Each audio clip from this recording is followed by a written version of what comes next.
Assalamualaikum warahmatullahi wabarakatuh. Apa kabar semuanya? Semoga semuanya dalam keadaan baik-baik saja dan sehat selalu. Bila yang berada di luar, jangan lupa untuk menggunakan masker dan jangan lupa untuk cuci tangan. Pada pertemuan kali ini,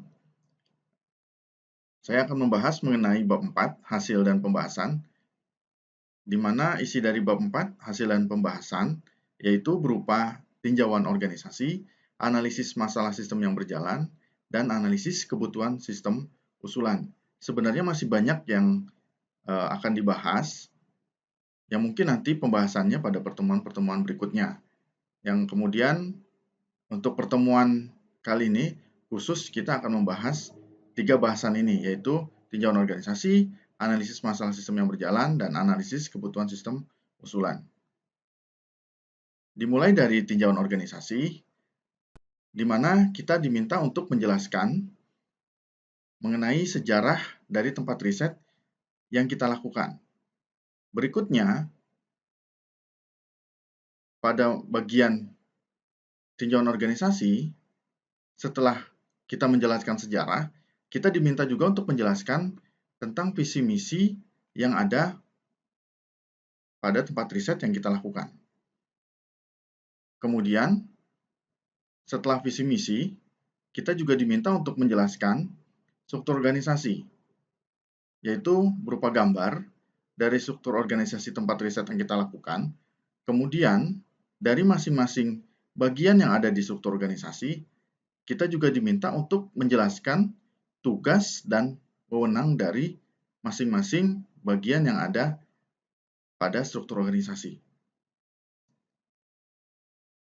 Untuk berikutnya, pada bagian ini, kita diminta untuk menganalisis masalah sistem yang sedang berjalan, di mana dalam melakukan analisis sistem yang sedang berjalan, kita harus mengetahui proses bisnis dari tempat riset yang kita lakukan.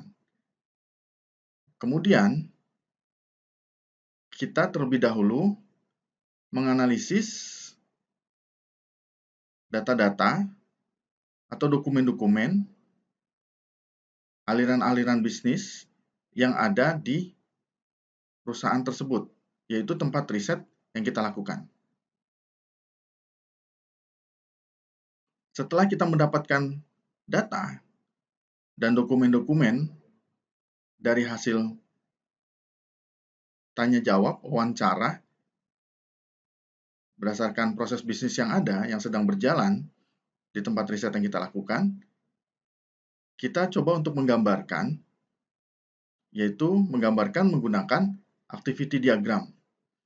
Jadi activity diagram itu merupakan rancangan aliran aktivitas atau aliran kerja dalam sebuah sistem yang akan dijalankan, yang fungsinya ya untuk menggambarkan proses bisnis dan urutan aktivitas dalam sebuah proses.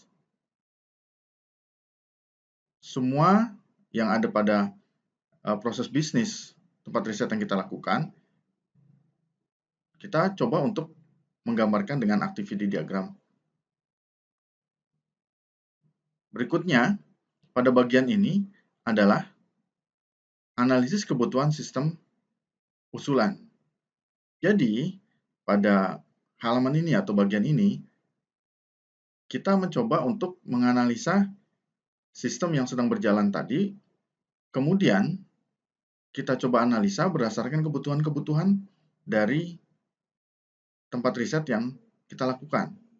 Terus kemudian kita coba untuk mencari atau menanyakan permasalahan-permasalahan yang ada pada tempat riset yang kita lakukan.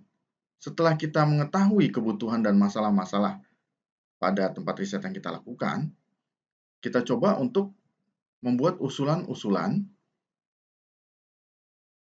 yang menjadi masukan untuk perusahaan atau tempat riset yang kita lakukan.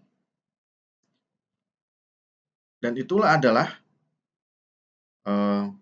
tipe atau gaya dari penelitian untuk analisa dan perancangan sistem. Di sini saya juga akan menjelaskan mengenai bab 4 hasil dan pembahasan untuk penelitian eksperimen. Nah, untuk penelitian eksperimen itu biasanya di bab 4 tetap menggunakan judul dari beberapa gaya penelitian atau tipe-tipe penelitian, yaitu hasil dan pembahasan yang ada di bab 4, itu langsung saja untuk penelitian eksperimen biasanya menyatakan hasil atau menjelaskan hasil, yaitu di mana pada bagian ini menyajikan hasil eksperimen dan pengujian metode atau model pada data eksperimen. Setelah hasil disajikan dengan menggunakan pengujian-pengujian, berikutnya adalah menjelaskan mengenai pembahasan.